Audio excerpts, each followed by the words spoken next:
Shalom bien-aimés, shalom la famille. Nous sommes là dans le cadre de notre mission à la loi et au témoignage, le fardeau que Dieu nous a donné pour amener la connaissance dans la vie des enfants de Dieu, parce que l'heure est grave, le temps est très difficile, les gens ne comprennent pas où l'Église est en train de partir. Les jours passés, nous avons parlé de l'histoire qui se répète, donc l'histoire de l'Église, de l'Évangile qui se répète. Alors aujourd'hui, je vais un peu parler du danger de la religion.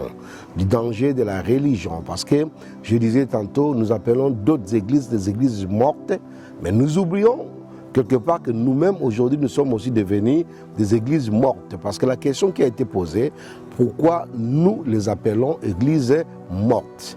Alors je vais parler des dangers de la religion, je vais récupérer ma pensée de base dans le livre de Marc chapitre 7 à partir du verset 31.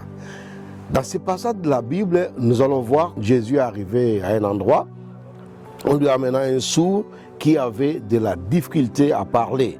Et on le supplia de lui imposer les mains. Et pris à l'écart loin de la foule, lui mit les doigts dans les oreilles et lui toucha la langue avec de la salive. Puis il leva les yeux au ciel, soupira et dit, Ephrata, cela veut dire ouvre-toi. Aussitôt, la Bible dit, ses oreilles s'ouvrirent, sa langue se délia et il s'est mis à parler correctement. Jésus les recommanda de n'en rien parler à personne. Mais plus il les recommandait, plus il publiait la nouvelle. Donc ça, j'ai dit, nous sommes dans Marc au chapitre 7 à partir du verset 31. Je parle donc du danger de la religion. Bien aimé, c'est très très important parce qu'aujourd'hui, surtout les églises du réveil, les églises pentecôtistes, toutes ces églises ne réalisent pas que nous retournons dans la religion. La religion, c'est quoi? C'est un venin qui guette les réveils, qui guette la vie, la spiritualité.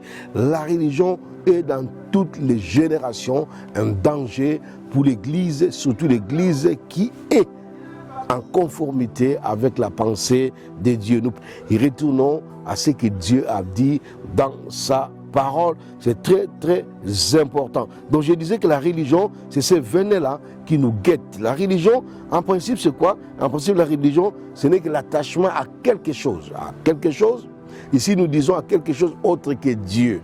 Dieu donc par Jésus-Christ. Quand nous entrons dans la religion, nous nous retrouvons comme si nous étions embrigadés, bloqués, coincés, quelque part, en train de faire des choses qui ne sont pas pour la gloire de Dieu. Peut-être nous croyons que nous le faisons pour la gloire de Dieu, mais en principe, quand nous allons au fond, quand nous allons dans les Écritures, nous allons réaliser que les choses que nous sommes en train de faire ne glorifient pas Dieu.